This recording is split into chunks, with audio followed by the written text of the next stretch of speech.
Hello, you're welcome. You're welcome to this channel today and you're welcome to this video. It gives me great joy that you're viewing this video today and I thank you very much. I am Dr. Olayinka Akanle. I am a lecturer in the university. I am a public speaker. I'm a researcher. I'm a relationship manager. I do a number of things on this channel to add value to you and to everybody that comes in contact with my channel and my content. So all the stuffs I do on this channel can be clustered into 4 areas: sociology, research, relationship, and migration. So if this is your first time of coming in contact with my channel or my content, thank you very much. Kindly subscribe to this channel. Kindly comment, like, and share the video. And if you have viewed my content before but you've not subscribed, kindly subscribe. And if you have subscribed, thank you very much for staying tuned. Today, I will be addressing a very important topic in sociology.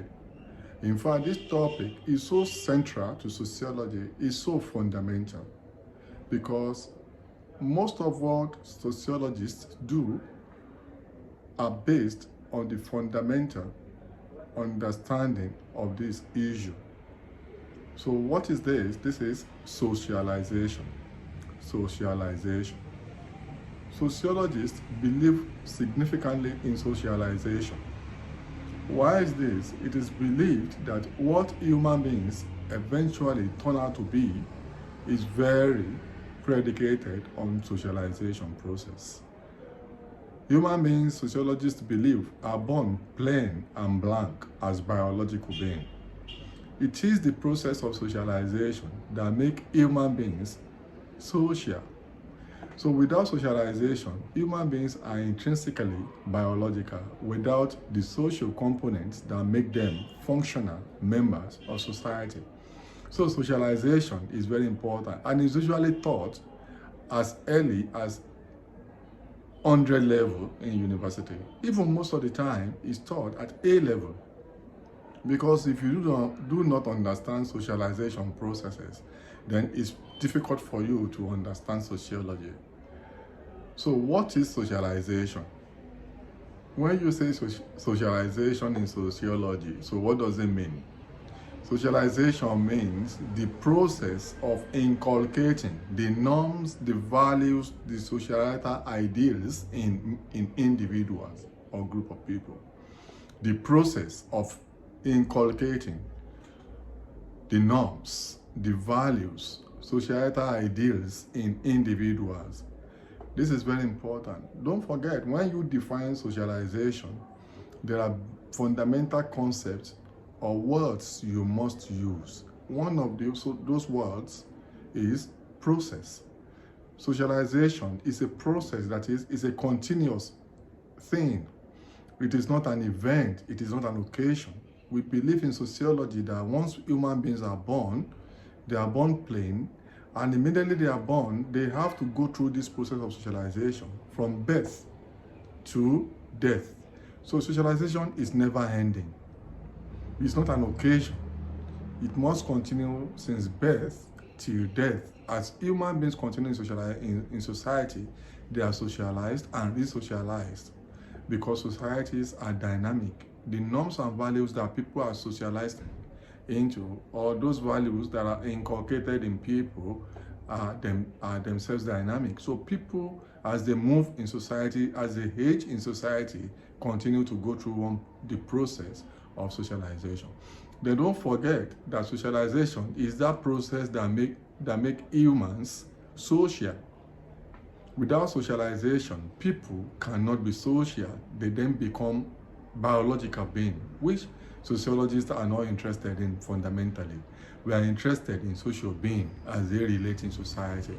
And it's the interaction of people in society that make them social.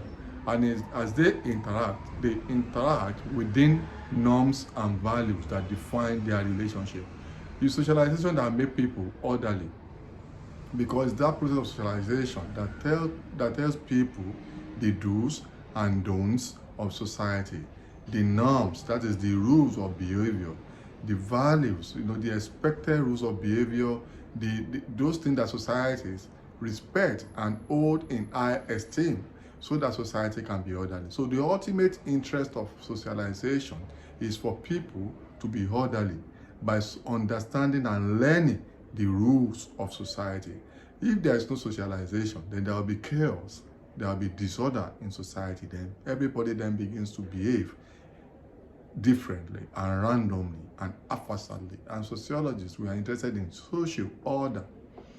So socialization brings order to society. So don't forget, socialization is the process of inculcating the norms, the values, the ideals, of the standards of society in members of that society.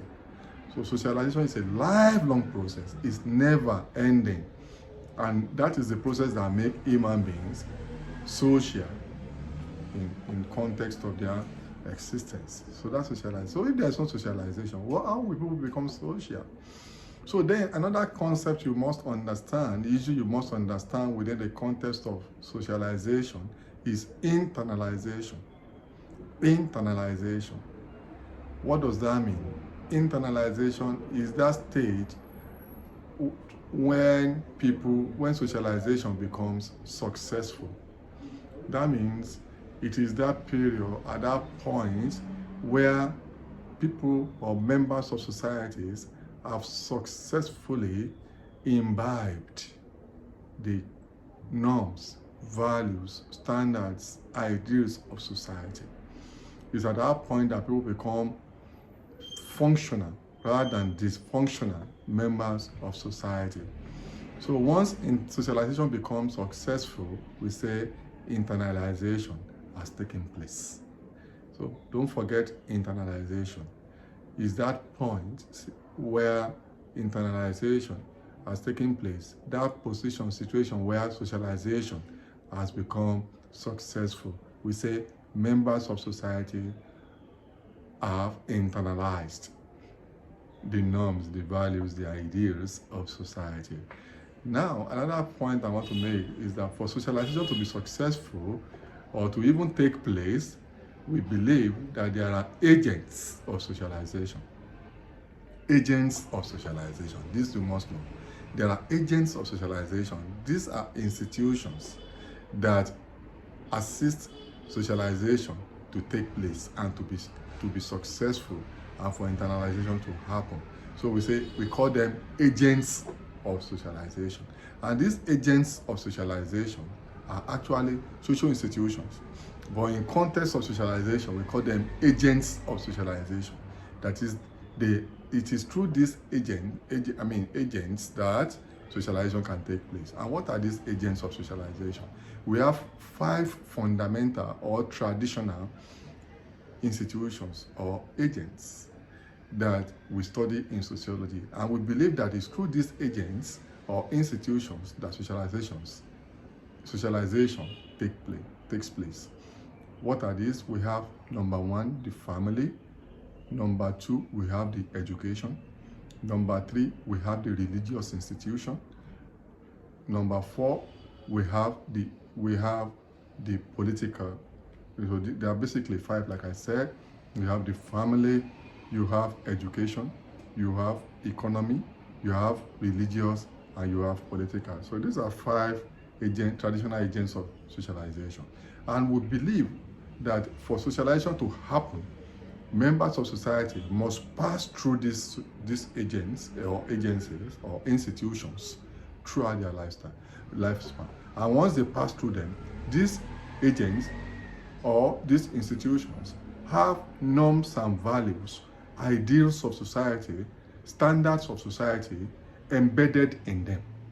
So as people pass through these agents or these institutions directly and indirectly inculcate these values, these norms, these ideas, these standards in members of society from birth.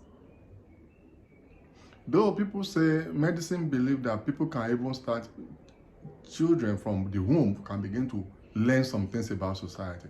But sociology, we believe that socialization takes place from birth.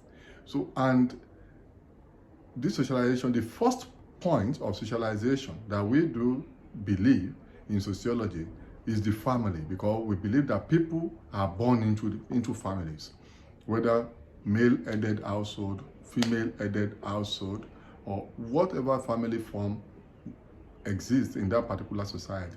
We believe that when people are born, they are born into families. And family is the first point of socialization. It's within the family that toilet training and some other basic socialization process, even naming, and that's why people say charity begins at home. It's from home, from families, that socialization begins through many means, giving names, registration of birth, or even toilet training, or basic ethics of society from families. When we say don't defecate there, don't toilet there, don't eat in that manner, this is when you should sleep, this is when you should wake up, take your siesta, go and shower, and all those things are part of socialization. So that's why in sociology we describe the family as the bedrock of the society. That is, the family performs basic functions that are very important, primary of which is also socialization of members of society. And we believe from family, people can then move to educational institutions and be educated formally, so that they become more functional members of society with the requisite capacity. Though education also takes place in the family, but that's why we talk about two forms of education, informal and formal, depending on the society and the context of your analysis. Some families can give formal education, but generally in sociology, basically we believe families are able to give extensively informal education. Then we believe then people will move to formal education, certificated education in educational institution, or education as the agent. People begin to learn to read and write, to get specialized skills like study sociology as a degree or profession. It's education that will give that. And in this, you have rules, code of ethics, staff, students handbook, and the way you're supposed to behave in that educational institution. That's a socialization process at the same time taking place. Then we believe when people leave that place, they go into maybe economic system, where they have code of conduct, employees handbook, don't come late. If you come late, your salary is deducted, you face disciplinary actions. These are still part of socialization. And you earn income to live well and contribute to the economic system. Then you move to religious, where you are learned, don't sin, you must pray, you don't commit robbery, you don't commit all manners of things. This is part of socialization when you listen to sermons. Also, when you get to politics, you are socialized in the political way. All these things you learn how to behave effectively and acceptably, not to be regarded as a deviant in those institutions, are socialization for us in sociology. And this is very important. Another point I want to mention is that these 5 traditional institutions, the family, the education, the economy, the religious, the political, the way they socialize people is not so rigid in a way that it must come from family, then to education, to economy, to religious, to political, as I mentioned. They can also be mutually reinforcing and mutually inclusive. You may be in the family at the same time, you are going to religious center at the same time, you are doing a number of things. You are also learning from education. So these institutions are complementary in their role, and they can work simultaneously, not necessarily consecutively. The essence is that we do it for analytical purpose, to separate their roles so we can understand how they perform their roles and how they function, so that we can understand the socialization process as people continue to develop in society. You see, I'm enjoying the way I'm delivering this lecture, actually. So it's one of my most interesting topics in sociology, even as a student and today. So I enjoy socialization because it's upon it that sociologists can make sense of human behavior. So we can know when people behave certain ways. We can say, okay, from which country is it from? We are not profiling, actually, but we are just trying to understand the context and structural system that must have produced the individual. Which country is it from? Which society is it from? Let's see the family. Let's see the socialization process. Let's analyze it in a way that we're able to understand that individual in context of his existence. So, another point I want to mention is this. These traditional institutions or agents of socialization are just basically 5. But given the dynamics of society, these institutions have been expanded now to include peer groups, to also include mass media, or social media, or also health institution. So we have added, in sociology, we have added health institution, social media, and peer groups as strong agents of socialization. Even as institutions, because these are where people use health facilities a lot, and health facilities also affect how people behave. Like when they tell them, this is how you should behave to be healthy, this is what you should eat, this is what you should not eat, this is how you should. So they begin to moderate people's behavior in a way that even health institution is now very important, and so it's being added. So from traditionally 5, now we're talking about 8, depending on the books you read anyway, depending on your lecturer, depending also on your school also, and your institution. So, but generally we believe that based on the way people now behave in society, the way people are molded in society now, we believe these traditional institutions 5 are not enough to analyze human behavior or understand socialization processes. Health institution has been added, then also peer group, people's friends, their people they relate with on the account of their age, and also maybe their social status or class, also now have huge effect. That's why it's commonly, you can understand this in the context of show me your friends, I don't know who you are. When you say birds of the same feather flock together, it tells you that the people you relate with as your peers also have significant impact on your behavior. So we try as much as possible at the level of sociology to add peer groups to social institutions, because they also moderate people's behavior and they socialize them in terms of norms of those groups. We also talk about subgroups in sociology and their norms and values. So people are socialized in the larger group and even in their subgroups. And also social media, wow, that's a very huge one. It's not possible to talk about agents of socialization today without talking about mass media, or social media. You look at the social media platforms, the WhatsApp groups, the WhatsApp relationship that people have, the Facebook, the Instagram, the Telegram, the TikTok, the YouTube, all this social media, and you're watching this on YouTube, certainly, and you are being influenced or affected or taught one way or the other. So we now have social media because people learn a lot on social media, even beyond their families, beyond other institutions. People have economic capabilities and earn income on social media. They make friends on social media in thousands, millions of miles away. People they've never met. They join all manners of groups, all manners of behaviors are developed on social media. Even within the context of the family, people have profound encounters on social media, even beyond their family with them. So social media, has been added to agents of socialization. To the extent that we're not talking about hate. So because these are people big values, norms, ideals, standards, even on social media, a lot, and they form their behaviors based on these encounters on social media. So these have been added. So another thing you may want to know in terms of socialization is the fact that people talk about primary agents of socialization and secondary agents of socialization. Primary being those that have profound early life impact on behaviors of people.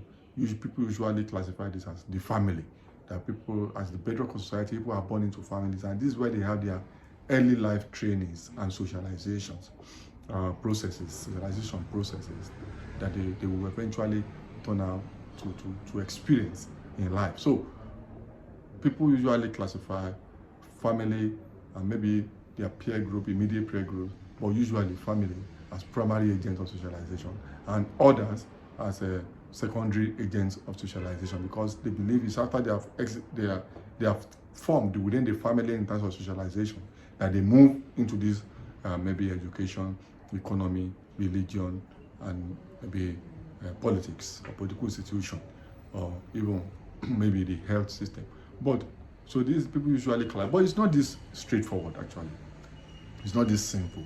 So I'm usually very careful in sociology to say, okay, one is primary, one is secondary, except for analytical purposes, because like I said, all these agents of socialization also operate complementarily and simultaneously, at the same time, affecting people. You can be in the family, even as a child. If you hold a phone, and in the context of home, you may be relating with thousands of people and in thousands of kilometers away. So it's not so clear-cut now to talk about primary agents, secondary agents, because all these institutions, agents, operate complementarily right now. Maybe within the context of your family, maybe relating with your peer groups, at the same time on social media, at the same time experiencing impact of health sector, at the same time taking education. So it's not so clear-cut in terms of primary and secondary. But I know that some textbooks, some teachers teach them as elementary elements, whereby they put primary as maybe family and peer group as agents of socialization. But don't forget the extension of agents of socialization and this primary and secondary. And I've talked about internalization, and I've defined what socialization process is all about. And I've told you that it's a process, it's a lifelong process. You can't finish it so far you are still alive. And another thing I want to say is that there have been criticisms, of socialization. And the major criticism of socialization is that it reproduces the stereotypes, the prejudices of society. That people are trained to be robotic, to continue to learn the standards, the ideals, the values, the norms, and even the stereotypes, both the positive and the negatives of society, turning human beings to robots and continue to experience some negativities as though they will never have a mind of their own. So that's the major criticism of socialization, that it produces robots and also continue to reproduce bigotry in some instances. But this is not entirely so. In socialization, sociologists, and this is a very important point I want to make, that sociologists are interested in socialization to be able to understand the patterns of human behaviors and to understand why people behave the same they behave, and to be able to understand order of society, and to be able to analyze human behavior, and to be able to understand how people become who they become, and to be able to understand the social element and the social developments of people in terms of their characters and behaviors, and be able to project their behavior. If you understand, so sociologists are interested in socialization to be able to understand how people become social, and to understand how people behave and why they behave the way they behave, to understand their developmental processes, and to be able to make them functional members of society, so there may be order in that society, and so that we are able to have functional members of society rather than dysfunctional members of society. So that people don't just become biological beings without becoming social, and we can begin to, sociologists as social engineers are able to understand the processes of making people more functionally human. So sociologists are very much interested in socialization, and that's why we teach it effectively, and that's why I've taken my time to make this video. So as much as people may argue, like I said, that socialization may make people to be robotic and perpetuate bigotry, that's not entirely true. It's just for us to understand that people must be socialized, and we can now moderate and manage how people are socialized. And once people also become of age, when they become adults, they are then able to interrogate the norms and values they are being socialized into, and begin to question these norms and values and make their own choice. After all, that's why we have people who deviate from this norm. That's why we have what we call deviant behavior, when people do not subscribe to these norms and values that socialization want to teach them. So as people are socialized to be conformist, people are also socialized to be deviants in positive and negative remedy. But sociologists, we just want to understand the patterns and the outcomes of socialization processes. It's not all the time that internalization takes place, that socialization becomes very successful, that people then become like regimented beings or robots, that they have 100% subscribe to that socialization process. They can also deviate.